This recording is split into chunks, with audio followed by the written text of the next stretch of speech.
Please take me home to my father and my aunt Julia, where they are buried. So that is the message he left with me. Ekira bategeeza nti nnyaabwe mu mbejja mu kika kye ekyakwekwa Kal era ng'erinnya lye ly'ekimbejja Nyakwaro Dr. Mary Stella Arach nga mu kino balina okumukolera emikolo egy'obuwangwa ng'aziikibwa n'emirala mingi. Now, if something happens that we fail to take this body home, I don't know what will happen. Kati omulamuzi Ketura Katunguka wadde ensala ye mwalambikidde ensonga lwaki asazeewo ab'enganda ne bamulekwa nga balina okuziika omulamuzi Nebi. Omulamuzi Katunguka asinzidde ku byaliwo ng'omugenzi annafa bwe yatuuka n'okuyitira olukiiko n'ategeeza nti ye Mumbejja alina okuziikibwa okulya na kitaawe Nebi ate ng'alina obulombolombo bulina okumukolebwako. Kkooti enkulu e Kampala ewadde ekiragiro negamba nti omulamuzi wa kkooti enkulu Stella Amoko aziikibwe e Nebi nga bwe twali tusabye era okusinziira n'ebyo bye yali afudde nga alaamye oba ng'agambye abo abaali bamuli ku lusegere. Agaseeko nti n'engeri gye baatuuza olukiiko mu maka g'omugenzi Mbuya Kinawataka ng'ennaku z'omwezi 18 omwezi guno olukiiko era lwakkaanya aziikibwe Nebi bamulekwa n'abantu be basobola okumujjukirangako okusinga okumutwala Ajumani ewabba. Omumbejja taziikibwa buli wantu era yeemu ku nsonga ez'abaana n'abooluganda ze baali bagamba nti maama waffe engeri gy'ali omumbejja aye tosobola mmuteeka mulimbo ewataliiyo baalulyo lulangira. Omulamuzi alagidde ssaabawolereza wa gavumenti Kiryowa Kiwanuka nga yeebuuza ku b'enganda ne bamulekwa n'amasayiddule batuule balambike ku nteekateeka z'okuziika Nebi nga bwe zigenda okutambula. Gavumenti n'abooluganda b'omugenzi bagenda kukwatagana wamu bakole enteekateeka ezisembayo mu kuziika ow'ekitiibwa kati omugenzi Stella Amoko. Kitegerekese nti wadde bano baali bafumbo bwe bagattira ewa DC naye ambasada teyawaayo mutwalo mu kika ky'omulamuzi ate nga gwe guwasa omukazi. Era alagidde omugenzi aziikibwe mangu aleme kutaataaganyizibwa olw'oluyo olumu olutamatidde n'ensala ya kkooti. Waliwo abo ababeera okumpi n'omugenzi mu biseera bye eby'oluvannyuma nga tannafa, then kkooti naye ekizudde n'egamba nti omugenzi waaba yagamba mbu banziikanga wano, ekyo kye kiba kirina okugobererwa. Okusinziira ku bannamateeka enkya Ebisigala Eddamuzi baakutula n'abafamire okuteesa ku lunaku omugenzi lwagenda okuziikibwa. Edisidinga eddi bwe bagenda okukola ki okuziika. Judith Nalugwa yakusakidde eggulu eno ku Lwabukedde TV. Ate omusajja gwe bagabako omwana oluvannyuma lw'okukebera endagabutonde ne kizuulwa nti siwe aggwawo lwa birowoozo. Musi Ibrahim gwe tusanze mukono wakolera agamba ali mu bulumi obutagambika. Awabudde abasajja abeeyongedde okukebeza abaana DNA nga bwe kyalambikiddwa omwogezi wa minisitule y'ensonga z'omunda mu ggwanga. Simon Monde, omwogezi wa ministry y'ensonga z'omunda mu ggwanga ng'asinziira mu lukuŋŋaana lwa bannamawulire ku kitebe kya poliisi e Naggulo, yayogedde ku bannayuganda 34 abasabye ministry eno okuggya abaana be baali bawandiisa okufuna passport mu biwandiiko ebiraga nti be bakitaabwe. Monde yagamba omuwendo gw'abataata abakebeza abaana endagabutonde gweyongedde, kyokka n'akubiriza abasajja abatali bagumu okwewala okukebeza DNA kuba kimenya omutima n'okuviirako obutabanguko mu maka. So kintu kisusse naye advice gyembawa nti maybe wowe oyagala kukola endagabutonde genda okole ku mwana eyakazaalibwa oveewo otegedde ekituufu ku day number 1 omanyi nti ono omwana wange oba si wange nga tonaba kuteekamu obusente bwo. Olwaleero omusasi waffe atuuseeko ewa Musi Ibrahim ow'emukono ng'ono yafuna obuzibu bwe bumu. Muganzi we Patricia Birungi bwe yamusiba omwana kyokka ku myaka 11 n'amugabira omusajja omulala. Ekizita kati nze nali nina essuubi, nalina ebirooto bingi nnyo, nali nkola nga nekyenkolera nkyabakulu omwana wange nga waali. Emboozi eno twagikulaga mawulire agataliiko nfuufu nga kyali kizibu musse okukkiriza nti omwana yekka gwalina mu bulamu era ng'amutaddemu buli kiki si wuwe era nga byaggwera mu musaayi. Emyaka 8 abantu bandaba nti obamima nsaawa sente zampeddeko saaditamu banemperekera omwana wange mpaka ku ssomero. Embeera eno nga musibwa nnyonnyola ddala nzibu ng'eyali omusajja ow'ekiwago aggwawo lwa birowoozo. N'olafuubana okulaba ng'omusanyusa naye ng'olafuubanira musajja mulala omanyi kyekitegeeza tewali kyebayinza kukompasetinga laavu ya mwana. Teri muntu alina ssanyu nga talina mwana. Mu Ssalombozi ennaku gy'ayiseemu bukyangagibwako omwana ono era nti n'oluusi amuloota nga amunoonya mu kibuga. Emyaka 10 oba emyaka 9 gye namaani muwala wange oba bamunsuulira alina emyaka 2 nemuteeka wano. Ekyasinga okummalawo ngulamu bwange kuntwalako muwala wange one lwendoota ng'omwana alinga ambuzeeko ng'ali mu kibuga munoonya. Awabudde basajja banne okukebeza abaana be balabirira endaga butonde kyokka ne bwe bakizuula nti si baabwe babalabirire kubanga bayinza okubayamba mu dda. Wakati wa taata abadde taata n'omwana basigalewo okwagala kubanga tomanyi. Ayagala palamenti ebage etteeka ku bakyala abasiba abasajja abaana be batazaala. Ng'avunaanyizibwa n'atwalibwa mu kkooti nemuteekamu kaguli kubanga ensonga y'okwagala siyambaka. Abamu ku bakyala betwogedde nabo obuzibu butadde ku baami abasulirira obuvunaanyizibwa bw'amaka era nti kyekibaviirako okunoonya ababaliikiriza ebbali. Abasajja muyitiridde mulya nnyo ebisiike. Mugende ne mutambula safaali ne mugenda n'okubeera ne bakazi bammwe abakazi ne bafuna appetite naye nga tebalaba muki musajja we. Nyegwe n'ozaala omwana kulika bebi ne mwonye n'odda wali wabbayino mwami n'ogenda nga weewana nazadde omwana n'okusalako n'osalako nazadde omwana ky'omuntu teeka wamwe mukebera ebiri ku gibatwalidde amaka. Abakyala basinga bagamba okubeera mu bufumbo nga toyinaayo kyakubbali. Bufumbo tebutambula buki bulungi. N'abaami betwogedde nabo bawanda muliro. Tebakyafumba nti bazze kufumbirwa wabula anoonya byatwala. Bakyala baffe ennaku zino babeera n'abasajja nga bataano. Obutakkanya bubalukawo mu bbanga nga byasuubira oba tokoze eki tobituukiriza. Abasajja basudde obuvunaanyizibwa mu maka. Nosanga omusajja alina abaana 3 aleka 15 lunaku ewaka akameeza kati omukazi watunaatereereza 15 agenda zikozesa ki? Kali bwafunayo omusajja ng'asobola okumuwa ku kasente yadde mutwalo bw'otamulabirira bulungi adduka bulungi. Reverend Canon John Sebudo omuwandiisi w'obulabizi bw'emikono asabye abafumbo okumanya obuvunaanyizibwa bwabwe mu maka. Emirimu tugikoze faamu tuzirina amaduuka tugalina naye ate abasajja ne beerabira obuvunaanyizibwa bw'awaka omwami n'omukyala ng'abafumbo.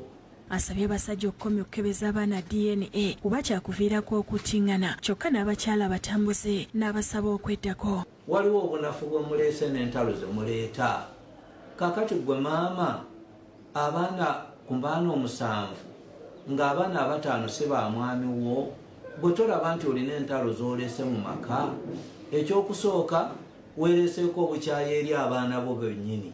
Ate omusumba Samuel Randasa awabudde abaami okwetegereza gye bajja abakyala kuba abamu babajja ku makubo. Ennaku zino abasajja tebakyawasa nnyumba naye abasajja bawasa kkubo.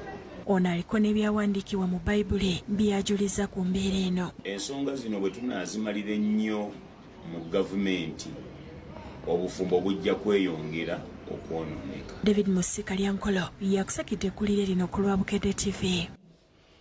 Ebya DNA bwe bityo bibiri atezo famire z'abaana 11 ku 17 basirira oluvannyuma lw'okwokebwa abatujju mu kisiro ky'essomero lya Lubiriha baweereddwa ebisigala.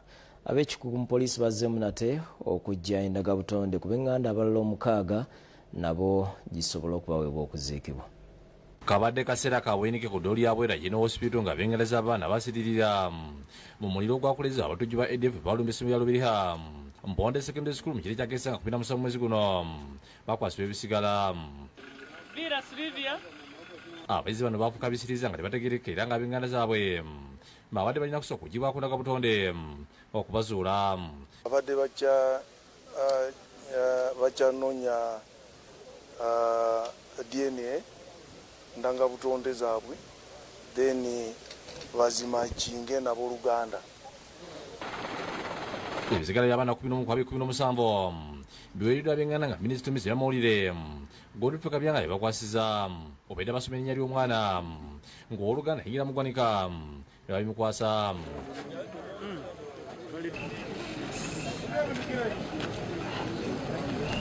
Kabyanga ategeezezza nti okuva abatujju baaluba tebanafunire muntu yina okuggyako omulambo gwe baasudde.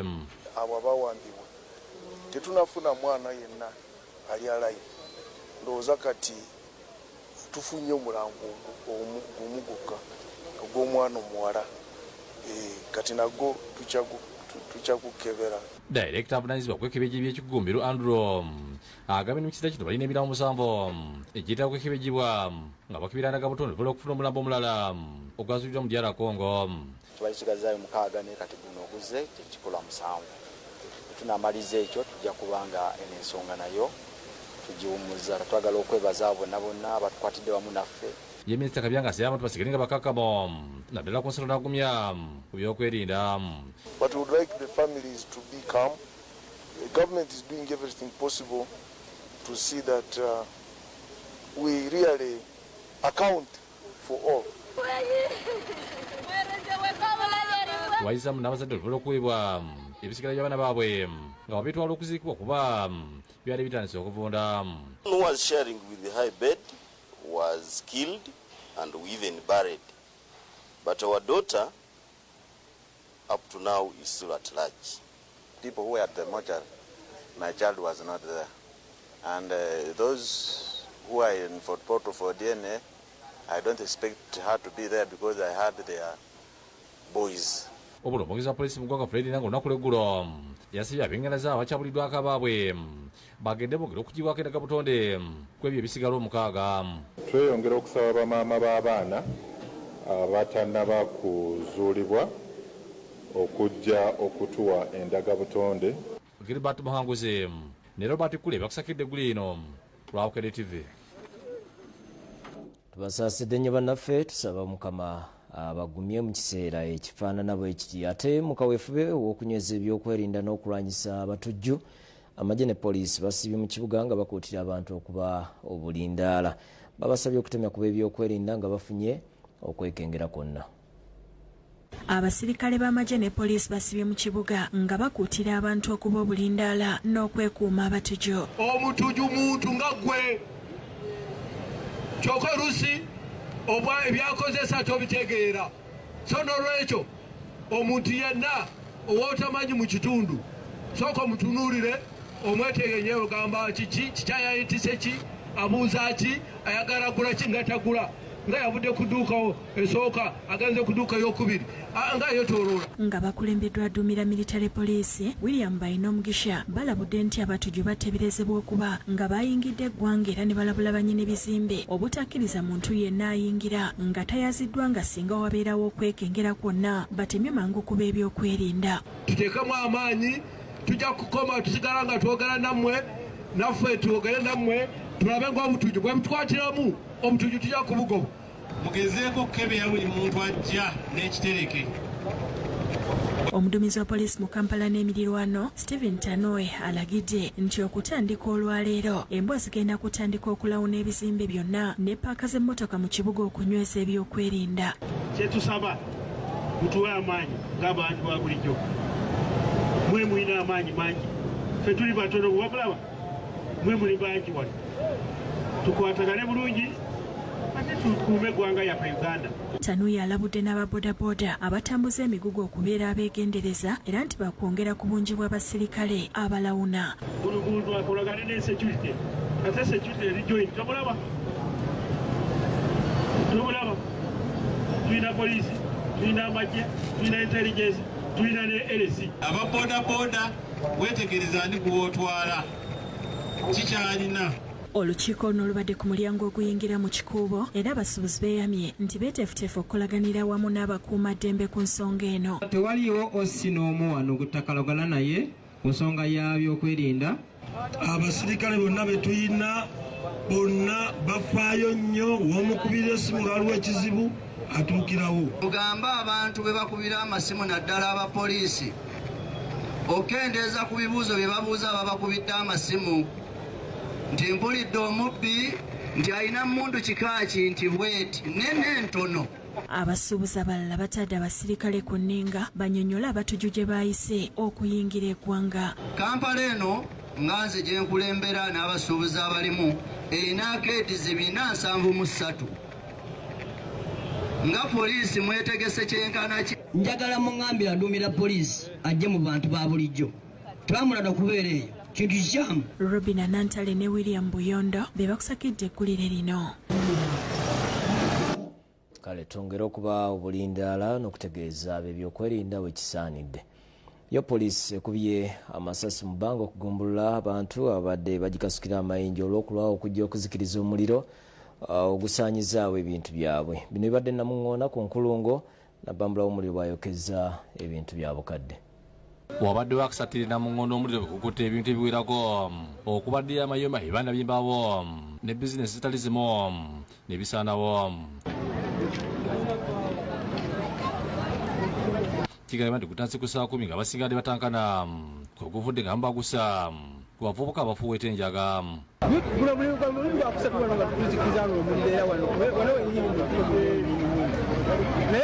abavubuka ababeera batuulaawo laka bavaako omuliro abanywera enjaali awo. Tegutandikidde mabega wangi okujja mu maaso muzadde bwe balina bye bakozesa ebimu omuliro ne gutandika okujja mu maaso. Nannyini bizinesi Julius Kiza ategeeza nga bamukubidde essimu nti ebintu ebisanyewo omuliro n'asobola kuba bibaliddwamu obukadde bw'ensimbi 30. Oyinza okumbalirako kimu ne kimu ebyonoonese bitanda biki mifalisi mubaddemu entebe mubaddemu enjavi ebitanda firiji. Ye Frank Sempija yenyamidde olw'ebintu ebyonoonese okuba ne yingine ez'emmotoka. Tubaddeko galagi n'entebe eza sofa set nga ikola mu nkola ya kalina naye kyonna kiweddewo yingini zijiiriddemu zonna. Abantu bavumidde enkola ya poliisi okulanga okutuuka nga waliwo obuzibu.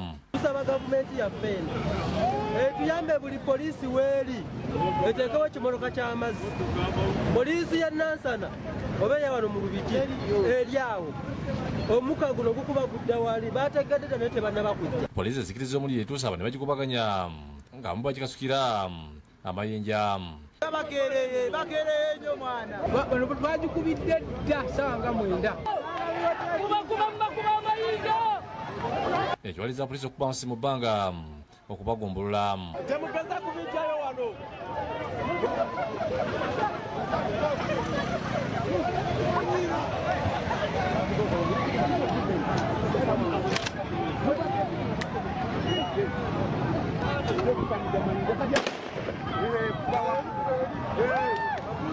Batuusa abo yakusakidde eggulire ntwabukede TV.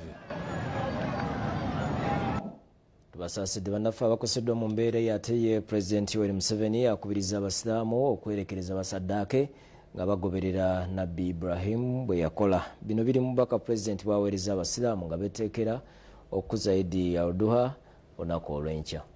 I join the Muslim community in Uganda and across the world to celebrate Eid, or the Feast of Sacrifice. I am told that in the Islamic faith, Eid al-Adha is celebrated in remembrance of Prophet Ibrahim's act of faith and obedience to Allah. According to the Holy Scriptures, Allah was pleased with him because he did not hesitate to sacrifice his son Ismail.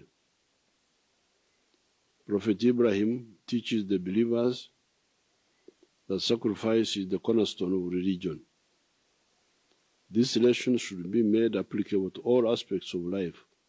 As you have seen in Uganda, it took great sacrifice for the patriots to restore peace and stability. Therefore, as you celebrate the Feast of Sacrifice, I urge the believers to apply Prophet Ibrahim's spirit of sacrifice to all aspects of your lives. The spirit of sacrifice should not be limited to only issues of faith. You should also work hard to harness all the natural resources that Uganda is blessed with to create wealthy and strong homes. The Honorable First Lady, Mama Janet, joins me in wishing you blessed Eid al-Adha prayers and celebrations. Thank you. Edi adoha eri bannaffe Abayisiraamu tugenda kumulamu tudda n'agataliko nfuufu amalala tovaawo. Linda ne bino mu gataliiko nfuufu. Broiler 35 ekirungo ky'enkoko ez'ennyama mu abalunda zileya 10% tumulina abaagala ebirungo bya 20% nabyo weebiri mu bungi. Conversion Feeds Intrago tusange mu maduuka gaffe mu ggwanga lyonna. Abakyala abaweebwa ssente z'emyoga basanyufu zaatuwonya bammanirenda. Ssente zaabwe zirina amagoba mangi. Abeera n'ebbaluwa efaanana etya. Senga inginiyo yakolera omulimu omubi omulopawa. Tosubwaho olw'omukaaga mu puroguramu akezimbira wano wokka kubukede. Webale kubeera naffe mu mawulire amalala mu mboozi yaffe ekwata ku bannayuganda abaganyuddwa mu nsimbi gavumenti zeegaba okuyita mu puroguramu y'emyoga abakyala abeegattira mu Masajja Division Women Entrepreneur Myoga Sacco mu ggombolola ya Makindye Ssaabagabo balaze bye bakoze mu nsimbi zino. Masajja Division Women Entrepreneur Sacco esangibwa Masajja mu ggombolola ya Makindye Ssaabagabo nga kye kimu ku bibiina ebyafuna ku nsimbi za gavumenti ez'emyoga mu mwaka gwa 2021 nga baaweebwa obukadde 30. Maureen Nakibirige omuwanika wa Sacco eno annyonnyola nti mu 2019 baamanyisibwa ku puroguramu y'emyoga era mu Sacco eno mwalimu ebibiina 30 ebyali bikola emirimu egy'enjawulo nga baasomesebwa ku nkwata y'ensimbi zino n'okukubiriza bammemba okutereka. Mu kusooka baatuwa milioni 3 30 millions netusooka netuzigaba. Of course okuba bali batusomesezza twasobola okusomesa abalala. Agamba we bazifunira mu 2021 ng'ebibiina bisigadde 11 byokka. Twasoma for over 2 years nga tuli ku ekyo katugenda tukokwata ssente ng'abamu baabivaako. Nakibiriga agasseeko nti wadde ensimbi zino we bazifunira baali baakava mu muggalo bammemba bazikozesa bulungi era ne bazizza mu budde ekyaviirako aba Microfinance Support Center okubongera obukadde obulala 20. Era balondamu abaasinga okukola so twali one of them ne balyoka batongera milioni 2. Ssente ze batereka nazo zeeyongeddeko ate ng'ensimbi ze bawola bammemba 72 ziwera obukadde 42. Era katuwenjogerera saving gwe tulina ali mu milioni 14. Yeebazisa gavumenti olw'enteekateeka eno gy'agambye nti ebayambye n'asaba waakiri bongerweyo obukadde 5 obulala batuukirize ebigendererwa byabwe. Twongereyo endala 5 tuweze milioni 10 nga ze tuzannyisa. Sarah Ndiwalana omutuuze ku kyalo ka Buume Busaabalagango nga naye memba mu Sacco eno era nga mukulembeze agamba ogwasooka okuwulira ensimbi z'emyoga mikwano gye gyamumalamu amaanyi wabula olw'okuba azenga yenyigira mu puroguramu za gavumenti tekyamutengula. Nga buli muntu akitya buli omu atya kyetugendamu tukimanyi naye nze buli puroguramu ya gavumenti yonna njibaddemu. Yasooka kufuna kakadde kamu ze yassa mu kugaziya paakingi ya mmotoka nga yagulamu bulooka n'azimba olukomera. Ati akakadde akasooka kasala wali kaleeta bulooka 4 eza 9. Oluvannyuma lw'emyezi 6 yafuna akakadde akalala kamu n'agula TV ne decoder nga kati mu kifo kye kimu alagirawo omupiira era ng'akugamba gy'alaga alabayo kubanga ensimbi zino zibawa emirembe okwewukanako ne kye baayitangamu ne bammanirenda. Temunve mu by'obufuzi mutundye pulogulaamu ezitwala mu maaso.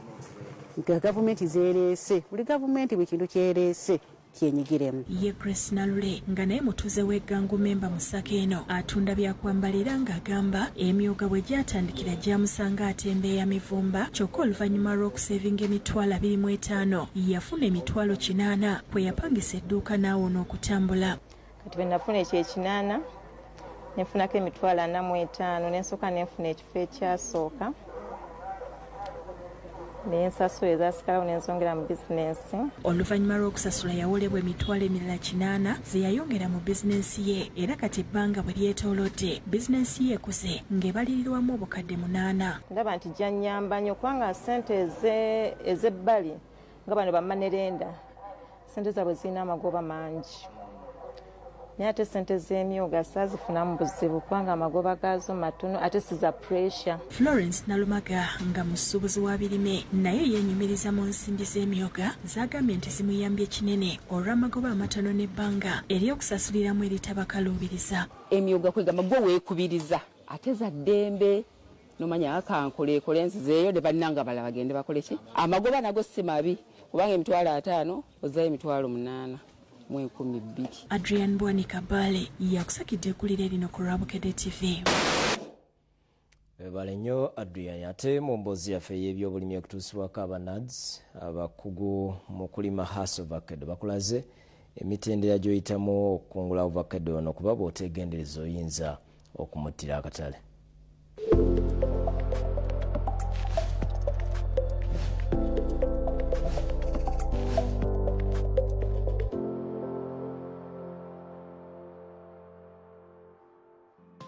Enkola ya NADS okuyita mu balimi ab'amaanyi okugaba endokwa eza hass ovacado kize n'emigaso nkumu eri abalimira ku mutendera omutono. Kino kibawa obumanyirivu ku nnima n'endabirira y'ekirime kino basobole okufuna amakungula ageegasa. Amagezi gano gaviira ddala mu kulonda ebifo aw'okulimira okutuuka ku makungula. Isaiah Muthuri omulimisi omukulu ku Musubi Farm mu disitulikiti ey'e Mayuge awa amagezi ag'ekikugu eri abalimi abalubirira okutandika okulima hass ovacado n'okumwongerako omutindo.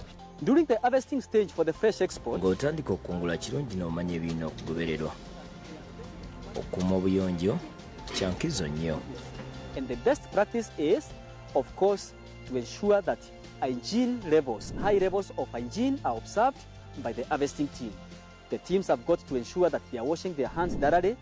They have got to ensure that the toilets within the vicinity are functional and are well cleaned. They have got to ensure that there is plenty of hand washing water around such that the harvesting teams are able to keep washing their hands. Okukungula hass ovacado kutandika aweza emyaka 2.3 singa abalabiriddwa bulungi. Amakungula bwe gatandika omulimi aba n'essuubi nti gakweyongera sizoni ku sizoni. Hass ovacado, this has been actually growing and growing. Akatale ka hass ovacado kakula buli olukya. Mu katale kiremu ya hass ovacado egula wakati w'2,500 ne3,000 ate yeekolebwa mu butto egula nusu 8 n'olukumi. And also a kilo of hass avocado, which they call rejects, the one they use for oil, will fetch you between 800 to 1,000 shillings a kilo. So this is really a fruit that has potential. Buli yiika bw'oba ogisimbyemu ebikolo 16 kitegeeza osobolera ddala okufuna obukadde 30 buli mwaka okuva mu yiika emu. Between 160 to 200,000 shillings per season. So you're also looking at a figure close to 30 million annually from an acre of planting this high value crop. Mu kiseera ky'amakungula kikulu omulimi okukuuma omutindo gw'obuyonjo ng'ekibala okisalirako akakonda obutengera mangu ate era kimuwa obudde okutuuka mu katale nga tayonoonese. During the harvesting event itself, they need to chop the... Kakasa nti bw'oba okungula ekibala okisalirako akakonda. Ebibala ebikunguddwa mu ngeri eno bye bikkirizibwa era ebiyaayaanirwa mu katale. Correctly harvested such that now when it goes to the crates, to the sizing crates, there will be somebody just to shorten the stalk to just something like 1 centimeter or so from the fruit. If a farmer harvests the fruits without a stalk like this is an automatic reject. These two fruits are not acceptable in the fresh export market because the stalks have literally been blown off.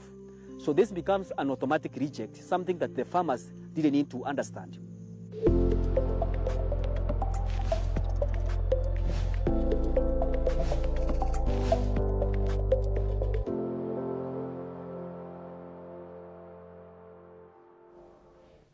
Wow, ndowooza naawe owuliriddeko ayagala okulima hass ovacado by'olina okugoberera. Mu kataliko nfufamala Reverend Father Anthony Chaze chaplain wa Makerere University akubiriza abazadde okukuliza abaana mu ddiini kibayamba okukula nga batya Katonda. Okwogera bino abadde ku ssomero lya Good Times Infant School Kawala ku mukolo abakulembeze b'abayizi kubakubidde ebirayiro byabwe.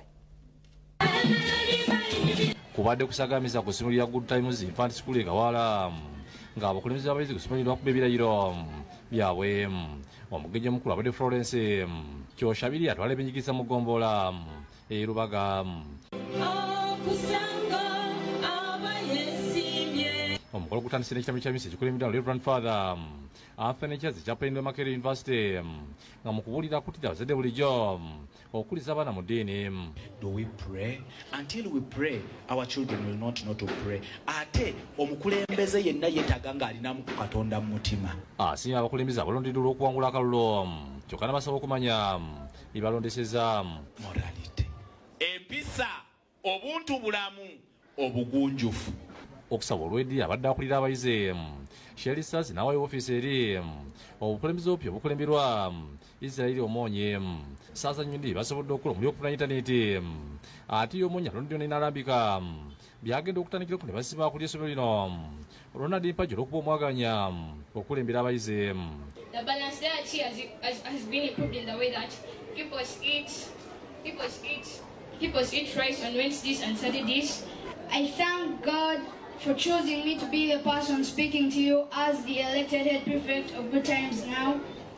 I wish to thank the principal for funding the school programs and in particular the elections. Principal Mpagi ayozezza abakulembeze b'abayizi abalondeddwa n'abasaba okutwala obuvunaanyizibwa obakwasiddwa. Good leaders are mobilizers, not demobilizers. Leaders are doers, not talkers. You have talked a lot of things. We are waiting to see how you are going to put them in action. Yekyo Shabira asiimye ab'essomero lino olw'okumwaganya abayizi okulembera bannaabwe. I would like to take this opportunity to thank you on behalf of entire Good Times for the good leadership that is exhibited in walowoozezza ku ky'okuteeka nange Shakra Nakandi.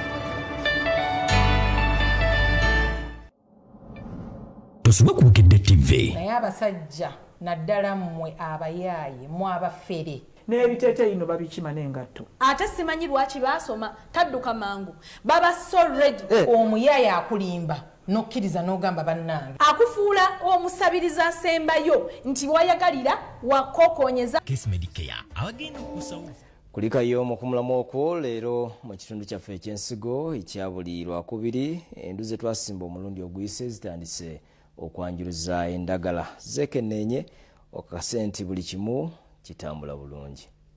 Ensigo mu gataliiko nfuufu.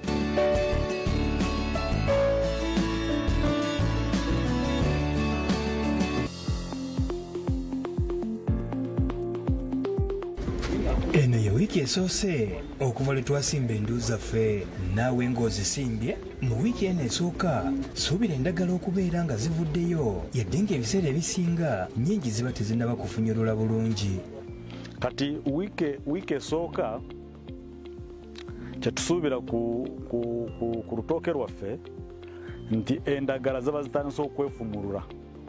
Kati ekyo kiba kikulaga nti emirandira gitandise okutambula.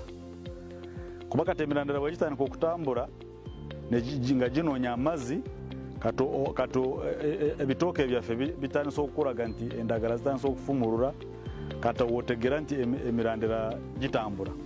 Ebimu okubeera mu maaso g'ebirala tekikwewuunyisa olw'obukulu obw'enjawulo endu z'osimba kwe zibeera.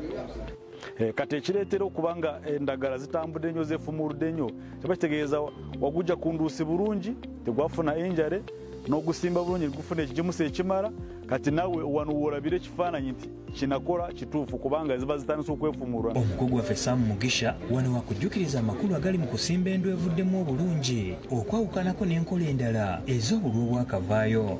Ndi bw'osimba sayizi eno gye twasimba olwedde endagala zaalimu process y'okuvaayo kati bwe twatemera awo kitegeeza twazidisconnectinga kati bwe twagusimba ate ne tuguwa ebigimusa bigwetaaga ne tuguteeka mu kinnya kyetaagisa kati awo zasigala mu process etambula kati engero gye twaziweereza amazzi kati zasigala nga zitambulira lumu. wiiki eno tewali nnyo kyokola wabula Mugisha akubiriza obutasussa lunaku nga tokebedde kulaba lusuku lwo bwe lufaanana. Oyinza obutalaba mulimu nti gwetaagisa guno oba guno naye gwe buli bw'ogubeeramu obeera olengera nti kati for example wano we tuli osobola okulaba nti kakati kino kikyafuna kintu kikyali kirina okufuna. So olina okuluyitamu buli lunaku nga bw'ojawo akakaze nga bw'okebera nga bw'olaba ekitali kituufu. So mbakubiriza nti kyeba kyetaagisa nga buli lunaku olinnya mutooke mu lusuku lw'onookebera n'olaba kiki ekitambula. wiiki ejja tugenda kulaba engeri gye tukabalamu ebinnya okukakasa nti ettaka lyonna eryetoolodde emirandira we gigenda otambulira ligonda bulungi. Nze Dennis Kyobe. webale nnyo Kyobe. Abasiraamu nga beeteekera okusaala Idi ya Adha olunaku olw'enkya tukuleetedde obubaka obw'enjawulo. nga abayisiraamu beeteekera okusala Idi al-Adha olunaku olw'enkya Supreme Mufti Sheikh Muhammad Shaban Galabuzi abakuutidde okujjumbira okusala ebisolo. Bino abyogedde mu bubaka bw'awadde abasiraamu mu lukuŋŋaana lwatuuzizza ku muzikiti ekibule. Tatulya bungi bwa bisolo bimusaze naye ekibanoonyezebwamu kukubeera nti ensolo gy'osaze ogisaze ku lwani olw'okutya Allah subhanahu wa ta'ala. Abantu bangi basala ebisolo ku lw'ebintu ebirala naye tuka lunaku nga luno natakifaako gati tekinkwatako oba lunasala luli kya buli mwaka. Ategeeza nti okusala ebisolo kirimu emigaso omuli okusinza Allah, okuyamba batalina ate n'okwenyweza obumu mu busiraamu nga bayita mu kugaba. Ennyama erikufuuka y'abantu ba nnyumbayo nga nti katwekoleko oyawulwamu emiteeko ng'esatu: omuteeko ogwo ogw'abantu bo, n'omuteeko ogw'abantu abateesobola bulungi abanaku, n'omuteeko gw'abantu abagagga abalinawo. Oyinza okusala omuntu nga mugagga naye nga okusala kumukalubira. Omubaka w'Amakindye West Alliance Wanyana agabidde bayimaamu n'abasiraamu mu kitundu ky'amanzaali ga Idi abawadde ente 2, amatooke, omuceere, sukaali, buto n'ebirala okuyita mu lunaku luno. Tusooka okwebaza Allah atuwadde obulamu n'atutuusa ku kyengera kino, ne tumwebaza omubaka oba ababaka baffe abali mu kkomera ne babadda tusaba Allah n'abo abaasigalira Allah abasubire. Twebaliza ddala omubaka asobodde okutukuŋŋaanya n'atuyita ng'aba umma ng'ate ebbanga ttono nnyo abadde musiba badde yakava mu kkomera. Ffe twebaza omubaka waffe si bonna ku ekyo ekitono n'okusinziira ebizibu byabaddemu. Ategeeza nti asazeewo okusanyusa abasiraamu b'e Makindye kubanga nabo babeerawo nnyo. Mwebale okuba nti mwansabira edduwa ezansobozesa okusobola okuva mu nkomyo gye nali. Mwebale nnyo, mwebalire ddala. Njagala okwagaliza abayisiraamu bonna mu Uganda ate ne Makindye West Idi Adha ennungi. Flyer Port Bell basuubudde ebisolo bingi ddala nga tutuukiddewo ng'emmotoka z'ente zituuse. Mu mbuzi ekirime mu nte, ente zonna tuzirina wano. Oli bannaffe bagulanga ente 5, ente 3 bagira saddaake naye sinoma tuna nte wadde zira 10 abanza fumizeebwe ente zonna zikye tukyaziza zitukutte. Enzima ya bbeeyi wamala tubeeramu bana basuubuzi abazijja ebweru bazireeta wano ne balinyisa ebbeeyi kubanga n'emmotoka zirinya bbeeyi na buli kimu kyonna. Flyer Kimeme Livestock mu Kisenyi ng'eno esuubula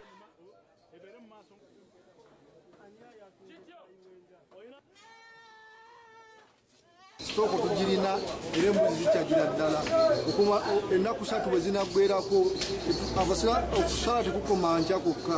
ennume, enkazi, embuzi, endiga byonna byonna weebiri ku bbeeyi ennungi. Ebbeeyi yonna ojja n'ofuna ensolo. Nsuubira nti lwakuba obudde bukyali babadde bakyali batono era tukyabeetaaga bajje bagule zonna kubembuzi tuzirina naye obudde bubadde bukyali kuba Idi yakya. Kale tufunyemu okusomozebwa katonotono abakuba emali esinga evaawa bambalala tufunyemu ofuna okusomezebwa okwekkubo nga twetoola bwetoloozi.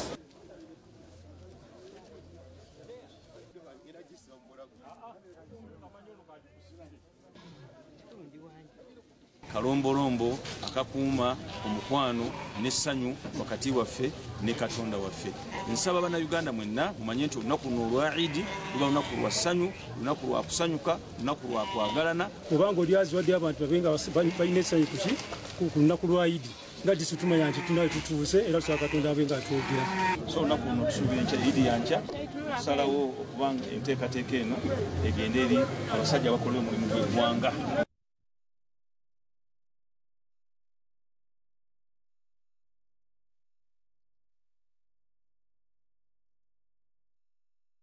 Kuba buli olukya wabeerawo abantu abatemulwa, buli olukya ebijambiya bifuuse obujambiya. Era nze ku lwange mbaagaliza Eid ennungi, mbaagaliza obulamu obulungi. Nsobole okugabirako bannaabwe abatalina.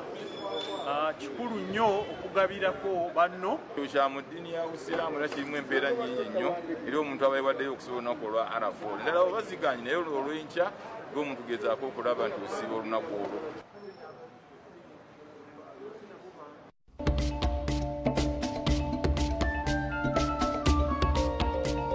Mukono awo mu Kalevale Market ne mu kisaawe ekyokusaza nze ne bannaffe aba Case Medicare abagenda okusawo olusiisira lw'ebyobulamu mu bagenda okukeberera endwadde n'okuwa obujjanjabi munnamukono ena gy'oli twegetteko ku Lwokutaano nga 3 John tukubaganyizewomu ebyowoozo ku nsonga ezitwala ekitundu kyaffe mu maaso wakati mu nsonga z'okukyusa ebyobulamu by'omuntu wa bulijjo ate kulikayo omukumulamuko mugataliiko nfuufu amalala minisita omubeezi w'eby'ettaka Dr. Sam Mayanja ayingidde mu nkaayana z'ettaka wakati w'essomero lya King's College Buddo ne abafamily ya Sande Kigemuzi. Alangiridde ng'essomero lya King's College Buddo bwe lirina obwannannyini obutuufu ku ttaka lino n'alabula abasuubira okulyesenzaako.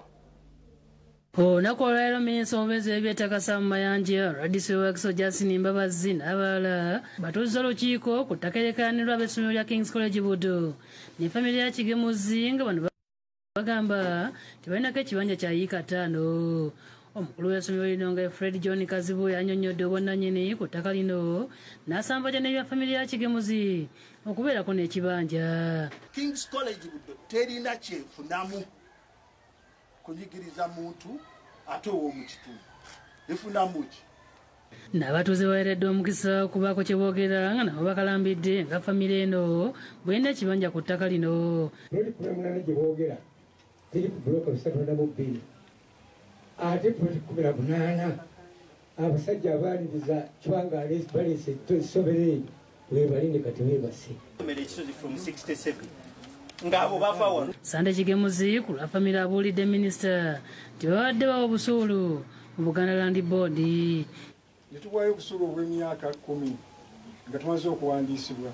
Obusuulu obwokubiri twabusasulira guno omwaka gwe tuli musasule. Obusuulu ali recent oyo ali ku mailo you filed ne musasula emyaka 10 at once during a chapa mu ngalo. Does that prove ownership? Radisi Wakiso Mbabazi asabibwa by'obukakamu n'okuma emirembe naddala nga singa babaawo oludda obutamatidde kubanga ettaka teriggwawo. Wabula mbasaba kintu kimu mubeere bakakamu. Ettaka terigenda kusenguka lwaleero. Ffenna tujja kukaddiwa tulirekewo. Minisita Mayanja mu kwogera kwe asoose kusomesa abantu ku njawulo eri wakati w'ettaka n'ekibanja. Ky'obanga oli ow'ekibanja oba ali ku mailo oba ali ku leasehold oba ali ku freehold alina security of occupancy. Nga yeesigama kunoonyereza okwakolebwa ategeeza ng'essomero lya Buddo bwe lirina obwannannyini ku ttaka eryogerwako bw'atu n'alabula ababadde bagamba nti balinako ekibanja kuddayo kuteekanyizibwa nate. Abafamire ya Kigemuzi nga bakulembeddwamu munnamateeka waabwe Michael Kintu tebamatidde n'ebisaliddwawo minisita era boogedde kye bazzaako. Tugenda kunoonya Honorable Minister Sam Mayanja tumunnyonnyole sayidi ya famire y'omugenzi James Kiberu kubanga ekyo tekibaddeewo olwaleero era ye tagimanyi talina nakyagimanyiko. Ekyokubiri tugenda kugenda mu maaso n'omusango gwa kkooti okulaba nga tusazaamu ekyapa kya King's College Buddo. Noliyati Namagembe ne Disane Mutyabayo bakusakidde eggulu eno ku Lwabukedde TV.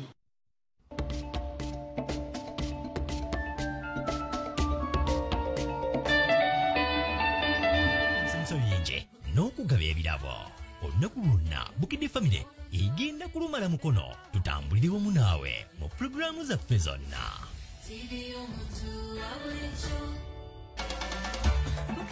Mukaefuga okutumbula eddoboozi ly'omuntu wa bulijjo, Bukedde Family ereese pulogulaamu zaayo ezikolera emukono ku Lwokutaano nga 3/6/2023.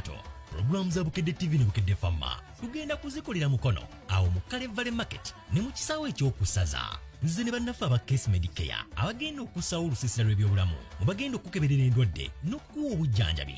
Munnamukono ena gy'oli twegetteko ku Lwokutaano nga 3 June tukubaganyizewomu ebirowoozo ku nsonga ezitwala ekitundu kyaffe mu maaso wakati mu nsonga z'okukyusa ebyobulamu by'omuntu wa bulijjo. Ate tugenda kuba n'ebisanyusa bingi n'okugaba ebirabo.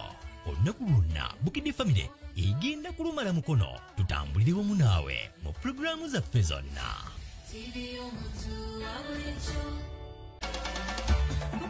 Mukaefuga okutumbula eddoboozi ly'omuntu wa bulijjo, Bukedde Family ereese pulogulaamu zaayo ezikolera emukono ku Lwokutaano nga 3/6/2023. Pulogulaamu za Bukedde TV ne Bukedde Famma tugenda kuzikolera mukono awo mu Kalevale Market ne mu kisaawe eky'okusaza. Nze ne bannaffe aba Case Medicare abagenda okussawo olusiisira lw'ebyobulamu mu bagenda okukeberera endwadde n'okuwa obujjanjabi. Munnamukono ena gy'oli twegetteko ku Lwokutaano nga 3 June tukubaganyizewomu ebirowoozo ku nsonga ezitwala ekitundu kyaffe mu maaso wakati mu nsonga z'okukyusa ebyobulamu by'omuntu wa bulijjo. Ate tugenda kuba n'ebisanyusa bingi n'okugaba ebirabo. Olunaku lwonna Bukedde Family kulikayo mukumulamu okw'amawulire amalala. Bukedde Family emaliza enteekateeka ez'okugenyiwalako emukono ku Lwokutaano olwa wiiki eno. Kwolwo abaweereza abo ku radio TV n'abagasakirwa mu lupapula bakumala olunaku lulamba mu katale ka Kamevale Market nga banaabeera bakufuna n'obujjanjabi obw'obwereere.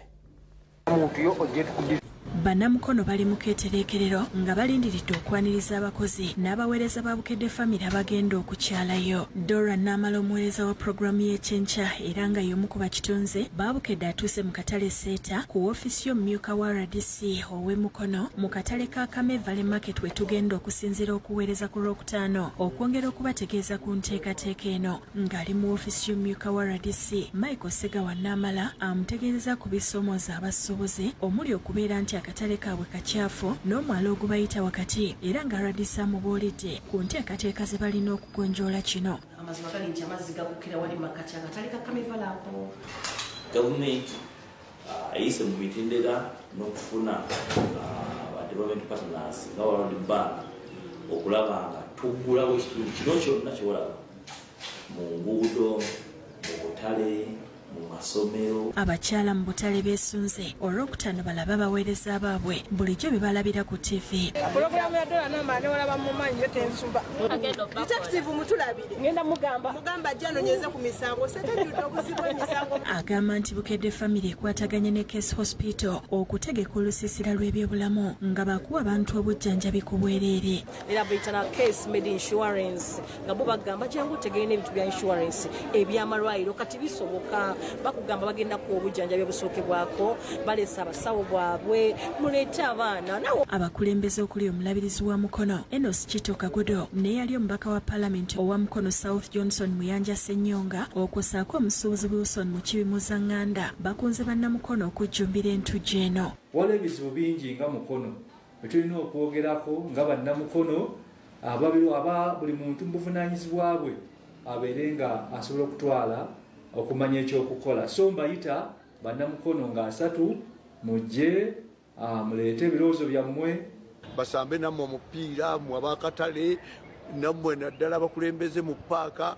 n'abakulembeze nga aba municipality lweki twesunga nti mujje mubaanirize kubage maanyi ge bajja okufuna. Nkubiriza abasuubuzi mwenna mujje muggweeyo. Abantu bonna be tubadde tulaba nti oboono mulaba ku gataliiko nfuufu mulaba kugabutikidde wonna wobadde weebuuzwa nga mukozi wa Bukedde agenda kubeerayo teri agenda kusigalayo. Namala alambuludde ku nteekateeka z'olunaku olwo munaabeera n'okusamba omupiira ogw'omukwano okusaako bannamukisa okwewangulira ebirabo. Isubuhi tugenda kubanga tuli wano mu Kamevale Market era tujja kubanga tuvaawo ayi tumale tugende ku kisaawe kyaffe ekya Bishop we tugenda okusambira akapiira kaffe. Henry Nsubuga yakusakidde kulira lino ku lwa Bukedde TV.